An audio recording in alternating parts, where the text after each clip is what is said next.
नमस्कार, जोहार। मैं खुशी एक बार फिर हाजिर हूँ आपके पसंदीदा कार्यक्रम उभरते कलाकार के साथ। ये एक ऐसा मंच है जो कलाकारों को एक मौका देता है कि वो अपनी कला के माध्यम से एक पहचान बना सकें, एक छाप छोड़ सकें। तो वैसी ही एक पहचान बनाने हमारे बीच आज की जो उभरती कलाकारा हैं वो हैं सारा प्रियदर्शनी। ये क्लास 11 की छात्रा हैं और कथक में काफ़ी रुझान रखती हैं। तो आइए इनसे ही जानते हैं आगे की कहानी और इनकी प्रस्तुति देखते हैं। तो सारा, हमारे आज के कार्यक्रम में आपका बहुत बहुत स्वागत है। नमस्ते, मेरा नाम सारा प्रियदर्शनी है और मैं पास 6 ईयर से कथक सीख रही हूँ। तो मैं जानना चाहूँगी, हमारे दर्शक जानना चाहेंगे कि कथक कैसे चुना आपने? कथक में रुचि मेरी मम्मी की वजह से आई है, क्योंकि मैं जब छोटी थी तब उन्होंने कहा कि कल्चर में बहुत ज़्यादा हमें रुचि रखनी चाहिए, अपनी भारतीय संस्कृति में रुचि रखनी चाहिए।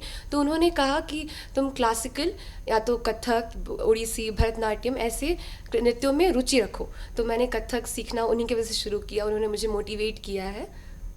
तो बहुत अच्छी बात है कि आपकी मम्मी आपको कल्चरल एस्पेक्ट्स पे भी ध्यान देने के लिए कहती हैं। अक्सर हम कहते हैं कि मम्मी पापा तो कहते हैं पढ़ाई करो पढ़ाई करो, मगर ये बहुत अच्छी बात है कि आपकी खुद मम्मी आपको मोटिवेट करती हैं कि आप एक क्लासिकल डांस फॉर्म चुनें और उसमें महारत हासिल करें, उसमें आगे बढ़ें।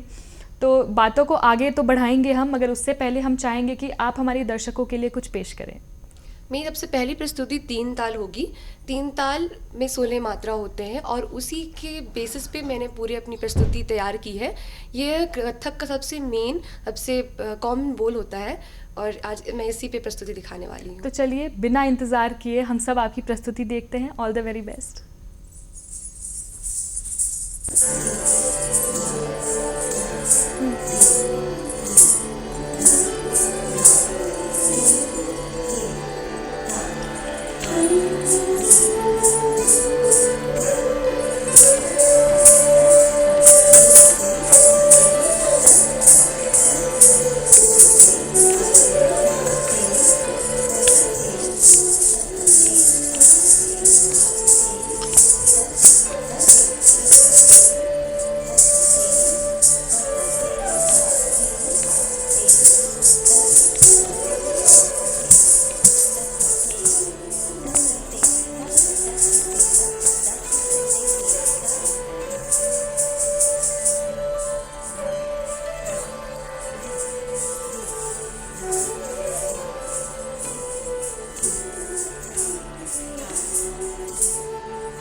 बहुत ही खूबसूरत प्रस्तुति। लास्ट में जो आपने चक्रा लिए लगातार, बहुत बहुत ही मनमोहक प्रस्तुति। मतलब ये जो स्टूडेंट हैं, ये साइंस की स्टूडेंट हैं, राइट? Class 11th। तो पढ़ाई के साथ साथ इस तरीके से रियाज़ को बैलेंस रखना और इतनी ग्रेसफुली परफॉर्म करना, तो ये जो आप बैलेंसिंग कैसे करती हैं? मैं बचपन से बहुत ज़्यादा ही टाइम को मैनेज करते आई हूँ, क्योंकि मेरी मम्मी ऐसा कर देती थी कि स्कूल से आना है, पढ़ाई करना है, उसके बाद फिर क्लास जाना ही जाना है, डेली जाना है, डेली रियाज़ करना है, फिर घर में आके बोल प्रैक्टिस करने हैं, ताल प्रैक्टिस करना है, उसके बाद जाओ अपना होमवर्क करो। तो ऐसे स्कूल भी और एक्स्ट्रा करिकुलर एक्टिविटीज़ भी मैनेज हो जाता था, और मैं बहुत रियाज़ करती थी और अभी भी कर रही हूँ। इसीलिए थोड़ा सा इंटरेस्ट भी बना रहता है कि अगर आप रियाज़ करते रहोगे तो आपको हमेशा उसमें रुचि बनी रहेगी। किसी चीज़ को छोड़ देने से फिर वो रुचि भी ख़त्म हो जाती है। मेरा मानना है लॉ ऑफ इनर्शिया जो हम सब ने पढ़ा था वो हमेशा कायम रहता है कि जिस चीज़ को आप करते रहेंगे उसी में आपकी रुचि भी रहती है और उसी में आप प्रोग्रेस भी करते रहते हैं। तो कथक, जैसे आपने कथक डांस फॉर्म चुना, तो आपके आइडल क्या रहे हों? सभी के आइडल रहते हैं पंडित बिरजू महाराज जी। वो देवता कहलाते हैं हमारे कथक के। उन्होंने लखनऊ घराना को सबसे बड़ा बहुत पहुंच दी है, और उसी की वजह से कथक आज इतना फेमस भी है दुनिया भर में, भारत में। और भारत में तो बहुत प्राचीन समय से चलता आ रहा है ये, बट लोगों को पता नहीं होता है। बट पंडित बिरजू महाराज जी ने हमें यह बताया है कि कथक भी एक बहुत अच्छा नृत्य है जिसे लोगों को सीखना चाहिए अपनी भारतीय संस्कृति को बढ़ाने के लिए। तो मेरे हमेशा इंस्पायर किए उन्होंने, और मेरी गुरु नमिता सिन्हा थी, तो उनसे मैं बचपन से सीख रही हूँ। पंडित बिरजू महाराज जी की आपने बात की, जैसा कि तो कथा कहने की अगर बात करें, जैसा कि हमने भी देखा कि आपके में एक्सप्रेशंस थे, कहीं तेज़ ताल थे तो कहीं मध्यम थे। तो पंडित बिरजू महाराज जी को जब हम देखते हैं स्टेज पे या जब टेलीविज़न पे देखते हैं, तो मुझे लगता है इतनी दूर से ही वो सारी कहानी कह दें, वो पूरी रामायण महाभारत व्यक्त कर दें, इतने टैलेंटेड। मतलब ही वही है कि आप रामायण महाभारत, कृष्ण जी की जो रासलीलाएं थी उन्हें कथक के थ्रू आप दिखाएं, और पंडित बिरजू महाराज जी तो उसमें बहुत क्या ही कहना। तो आगे मैं पूछना चाहूँगी कि जैसे हमने कहा कि आप स्टूडेंट हैं, अभी आप आगे जाएंगी, कॉलेज लाइफ में एंटर करेंगी, तो कथक को लेके आपका एम क्या है? मुझे पूरे कथक सीखना है। जैसे मैंने सीख रही हूँ, अभी 6 साल से सीख रही हूँ, मुझे और भी आगे सीखना है और इसे पूरा कंप्लीट करना है, ताकि मैं चाहती हूँ कि जॉब तो सभी करेंगे, बट अगर आप में कुछ खूबी है तो आपको लोग पहचानेंगे। और कथक ऐसी चीज़ है जो आजकल के लोग उतने जागरूक नहीं है, लेके बाहर में सब जगह ये बहुत ज़्यादा फेमस है, बट सबको जानना चाहिए इसके बारे में। और मैं कथक में बहुत रुचि भी रखती हूँ, मैं उसे कभी छोड़ूंगी नहीं, मैं उसे हमेशा करती रहूँगी, सीखती रहूँगी और उसमें अच्छा करने की कोशिश करूँगी। मेरे हिसाब से सीखते रहना एक सबसे अच्छा एम है क्योंकि कंटिन्यूसली आप इम्प्रूव करते रहेंगे, आप आगे बढ़ते रहेंगे। तो अब जैसे मैं दर्शक की तरफ से भी ये सवाल पूछना चाहूँगी कि जो कथक सीखना चाहते हैं, जो कथक करना चाहते हैं, आपके हिसाब से सबसे ज़रूरी बात कथक में या इस डिफ़िकल्ट डांस फॉर्म, इस चैलेंजिंग डांस फॉर्म को पिक करने से पहले सबसे इम्पॉर्टेंट बात आप क्या कहना चाहेंगी, क्या है? सबसे इम्पॉर्टेंट बात, अगर कथक सीखना है किसी को तो उनमें पेशेंस होना चाहिए, उसमें थोड़ी अदायगी लानी पड़ती है और बहुत ज़्यादा ही ताकत भी चाहिए एक तरह से जी बिल्कुल, क्योंकि आपको बहुत ज़्यादा रियाज़ करना पड़ता है और आपको डिसिप्लिन मेंटेन करना पड़ता है। इसमें सबसे ज़्यादा इम्पॉर्टेंट वही है, आपको हर चीज़ आनी चाहिए, आपको सीखने का जज्बा होना चाहिए। सबसे मेन बात, आपको रुचि होनी चाहिए। रुचि होगी तो फिर आगे सब सीख जाएंगे। तो इसी के साथ बिना और वक्त गवाए हम चाहेंगे कि आप हमें फिर से एक प्रस्तुति दें। तो अगला आप क्या प्रेजेंटेशन होने वाला है? अगला ताराना प्रस्तुत कर रही हूँ। ताराना कथक का एक वह बोल है जिसमें अरबी शब्दों का बहुत ज़्यादा उपयोग किया जाता है, और यह हर आजकल जो म्यूज़िक बनते हैं, मतलब पहले से जो बनते आ रहे हैं, उसमें ताराना का प्रयोग बहुत ज़्यादा ही होता है। उसमें बोल बहुत अच्छे होते हैं और इसमें करने में भी अच्छा रहता है, तो मैंने उसमें प्रिपेयर किया। तो आगे तो हम देख कर जानेंगे। हाँ। तो ऑल द बेस्ट। चलिए देखते हैं इनकी अगली प्रस्तुति। प्रस्तुत है ताराना।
बहुत बहुत खूबसूरत प्रस्तुति।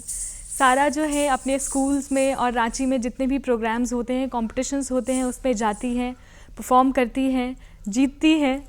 तो हम उम्मीद करेंगे कि और भी कॉम्पिटिशन्स में आप अपेयर करते रहें, इसी तरह अपनी कला को उभारते रहें, आगे बढ़ते रहें हमारे साथ अपनी मेहनत के साथ। तो अब थोड़े फ़न क्वेश्चंस का समय आता है। तो मैं पूछना चाहूँगी कि जैसे आपने स्टेज परफॉर्मेंसेस किए होंगे या स्कूल में जब आप करती होंगी, तो टीचर्स से थोड़ा एक पॉजिटिव वाइब आता है, मतलब टीचर्स आपको थोड़ा एक्स्ट्रा सपोर्ट करते हैं कि सारा बहुत अच्छी डांसर है, थोड़े एक्स्ट्रा नंबर्स दे देते हैं? नहीं, नंबर्स तो एक्स्ट्रा नहीं मिले आज तक, बट स्कूल में ज़रूर ये था कि सारा अच्छी डांसर है, तो कोई भी अगर डांस प्रोग्राम हो रहा है, कुछ भी हो रहा है, तो सबसे पहले मेरा नाम आता था। और सबको पता था ये बात कि सारा है तो मैनेज हो जाएगा या वो कोरियो कर देगी। तो वो एक अच्छा लगता है कि आप किसी लीडरशिप में हो, आप डांस कर रहे हो और आप सब आपकी प्रशंसा कर रहे हैं। सबसे बड़ी बात तो वही होती है। आपके टीचर्स आपकी प्रशंसा कर रहे हैं और प्रशंसा आपको कर इतना रहे हैं। प्रोत्साहन दे रहे हैं, जो पढ़ाते हैं वो प्रोत्साहन दे रहे हैं कि आप कथक को भी आगे बढ़ाएं। बढ़ाएं। तो आपको काफ़ी कॉम्प्लीमेंट्स मिले होंगे, काफ़ी क्रिटिसिज्म भी मिला होगा। तो मैं जानना चाहूँगी जो सबसे अच्छा कॉम्प्लीमेंट आज तक आपको मिला हो, जो आपके जहन में कहीं बैठ गया हो या बहुत खुशी देता हो कि किसी ने मुझे ऐसा बोला था? सबसे अच्छा कॉम्प्लीमेंट, मैं एक प्रोग्राम अटेंड कर रही थी और मुझे उसमें प्राइज़ मिला था, distinction in first year I think so. हाँ, उसमें मिला था। तो बाहर से जो गेस्ट आई थी, चीफ गेस्ट आई थी, उन्होंने मेरे को कहा कि आप बहुत सुंदर नृत्य करती हो और कथक को ऐसे ही कंटिन्यू रखना, क्योंकि सब तुम्हारी खूबी को बढ़ा रहा है कथक, तुम्हारी पर्सनालिटी को सुंदर दिखा रहा है कथक, और इसको हमेशा बांधे रखना अपने साथ, कभी छोड़ना मत, सीखते रहो और अच्छा करोगी हमेशा। तो एक बहुत अनजाने आदमी से या इंसान से सुन के बहुत अच्छा लगता है। सामने तो घर वाले और टीचर्स प्रशंसा करती ही हैं, बट कोई बाहर का आदमी जब आपकी प्रशंसा करे, आपको एक नज़र में देख के, तो ज़्यादा अच्छा लगता है। तो ये कॉम्प्लीमेंट एक, जैसा कि आपने कहा, चीफ गेस्ट या जज की तरफ से था, तो एक एक्सपीरियंस इंसान की तरफ से ऐसी बातें आना, तो उस पर तो अमल करना ज़रूरी है। आप ज़रूर इस पर टिके रहें, हाँ। इस डांस फॉर्म को करते रहें। इसी के साथ एक और सवाल मैं आपसे पूछना चाहूँगी कि कथक में सबसे बड़ा चैलेंज आपके लिए क्या रहा अभी तक? कथक का सबसे बड़ा चैलेंज मेरे लिए रहा कि थोड़ा सा पढ़ाई के साथ मैनेज करना सबसे बड़ा चैलेंज मेरे लिए वही है, क्योंकि अभी आने वाले समय मेरे लिए बहुत ज़्यादा क्रूशियल है और मैं 5-6 साल से सीख ही रही हूँ, तो मैं उसको रोकना भी नहीं चाहती हूँ और कंटिन्यू करना चाहती हूँ। बट सबसे बड़ा चैलेंज हो जाता है क्योंकि पढ़ाई भी मैनेज करना होता है और कथक भी, और कथक को टाइम अगर नहीं दो तो वो उसमें मतलब उसमें क्लैरिटी नहीं आती है, आपके बोल ख़राब हो जाता है, आपका ताल टूट जाता है। तो सबसे बड़ा चैलेंज तो मेरे लिए यही था कि उसका कोप अप करना, टाइम को मैनेज करना। कोई बात नहीं, आप जब पढ़ोगे तो आप पढ़ाई करना और जैसे ही आप ब्रेक लोगे आप थोड़ी देर कथक कर लेना, कैलकुलेशन भी अच्छा हो जाएगा आपका। ये क्लासिकल डांस फॉर्म की ये विशेषता है, या किसी भी क्लासिकल आर्ट फॉर्म की ये विशेषता है कि मन को सुकून तो देता मन तो ही है, शांति देता ही है, साथ ही साथ कंसंट्रेशन को और अच्छा करता है। हम्म। मेरा ये मानना है पर्सनल। और मैनेज हो सकता है, ज़रूर मैनेज हो सकता है। इसके साथ मैं एक और सवाल आपसे पूछना चाहूँगी हमारे दर्शकों की तरफ से कि आगे कौन सा वो मकाम आएगा कथक में जहाँ पे या तो किसी के साथ परफॉर्म करना या किसी के सामने परफॉर्म करना या किसी पर्टिकुलर स्टेज पे परफॉर्म करना जहाँ पहुँच के आप अपनी पीठ थपथपाएंगे कि मैंने ये हासिल किया, कुछ हासिल किया कथक में, तो वो मकाम आपके लिए क्या होगा? सबसे बड़ा मूवमेंट होगा मेरे हिसाब से। मैं चाहती हूँ कि मैं बाहर जाऊँ और बाहर परफॉर्म करूँ लोगों के सामने और लोग मेरी प्रशंसा करें।